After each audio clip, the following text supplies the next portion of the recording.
வணக்கம். இது நம்ம செய்தி சேனல். நான் உங்கள் ஜமால்.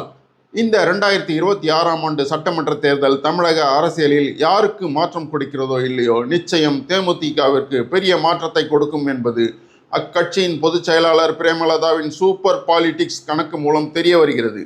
அதாவது 2011ஆம் ஆண்டு சட்டமன்ற தேர்தலில் அதிமுகவுடன் கூட்டணி வைத்த தேசிய முற்போக்கு திராவிட கழகம் 29 இடங்களில் வெற்றி பெற்று தமிழக சட்டசபையில் பிரதான எதிர்க்கட்சியானது. ஆனால் 2016ஆம் ஆண்டு பிப்ரவரியில் தேமுதிகவின் 8 எம்எல்ஏக்கள் அதிமுகவிற்கு ஆதரவாக எடுத்த துரோக முடிவால் கேப்டன் விஜயகாந்த் எதிர்க்கட்சி தலைவர் பதவியை இழக்க நேரிட்டது. அது அக்கட்சிக்கு துரதிருஷ்டவசமான நிலையானது. அடுத்தடுத்த தோல்விகள் தேமுதிகவின் செல்வாக்கை கொஞ்சம் சரித்தன.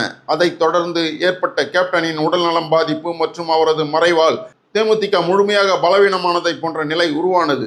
உண்மையில் சொல்ல போனால் கேப்டனின் மறைவால் மனதளவில் நொறுங்கி கிடந்த பிரேமலதா விஜயகாந்த், அவரது மகன் மற்றும் தம்பி ஆகியோர் அரசியலில் அடுத்த கட்ட நகர்வுகளை உறுதிப்படுத்த முடியாத நிலையில் இருந்தனர். ஆனாலும் பிரேமலதா ஒரு குடும்ப தலைவியாக, ஒரு தாயாக, கேப்டனால் இரும்பு கோட்டையாக உருவாக்கப்பட்ட தேமுதிகவை காக்கும் போர்ப்படை தலைவியாக செயல்பட்டார்.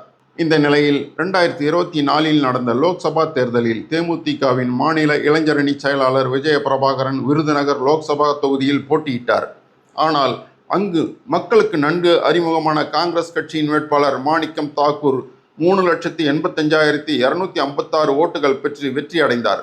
புதுமுகமாக களமிறங்கிய விஜய பிரபாகரன் 3,80,877 ஓட்டுகளை பெற்று மாணிக்கம் தாக்கூரை விட சுமார் 5,000 ஓட்டுகள் மட்டுமே குறைவாக பெற்று தோல்வி அடைந்தார்.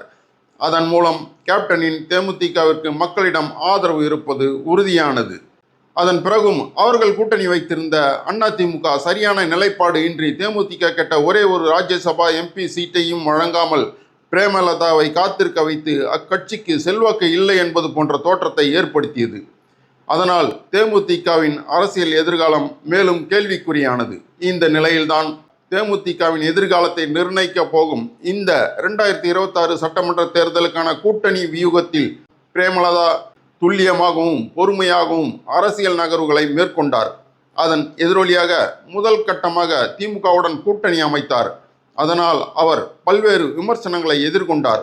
ஆனாலும் தேமுதிகவின் வெற்றி கணக்கை துவக்கும் வகையில் திமுகவிடம் ஒரு ராஜ்யசபா சீட் பெற்று தம்பியும் தேமுதிக பொருளாளருமான சுதீஷை எம்பி ஆக்கி தேமுதிகவின் 20 வருட கனவை நனவாக்கி அக்கட்சி தொண்டர்களுக்கு பெரிய நம்பிக்கையை கொடுத்தார். அடுத்து கடந்த லோக்சபா தேர்தலில் குறைந்த ஓட்டு வித்தியாசத்தில் தோற்ற அவரது மகன் விஜய பிரபாகரனை பெரிய அளவில் வெற்றி பெற வைக்க விருதுநகர் சட்டமன்ற தொகுதியை மீண்டும் பெற வேண்டும் என்பதில் தீவிரம் காட்டி வருகிறார் என்ற தகவலும் பேசப்படுகிறது. அதற்காக தங்களுக்கு ஒதுக்கப்படும் தொகுதிகளில் விருதுநகரை பெறுவதில் கவனமாக இருக்கிறார் என்றும் கூறப்படுகிறது. திமுகவின் அடுத்த பரிசாக தேமுதிகவிற்கு விருதுநகர் தொகுதியும் எந்த பிரச்சனையும் இன்றி கிடைக்கும் என்ற எதிர்பார்ப்பு அதிகரித்துள்ளது.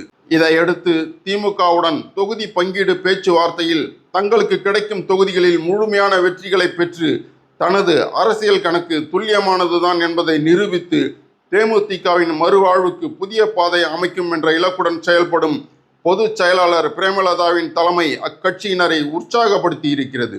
இந்த தேர்தலில் தொடரும் வெற்றிகள் மூலம் கேப்டனால் உருவாக்கப்பட்டு பிரேமலதாவால் வழி நடத்தப்படும் தேமுதிகவின் எதிர்காலமாக நட்சத்திர அடையாளமாக விஜய பிரபாகரன் இருப்பார் என்றும் அக்கட்சியினர் உற்சாகம் அடைந்துள்ளனர். நன்றி, வணக்கம்.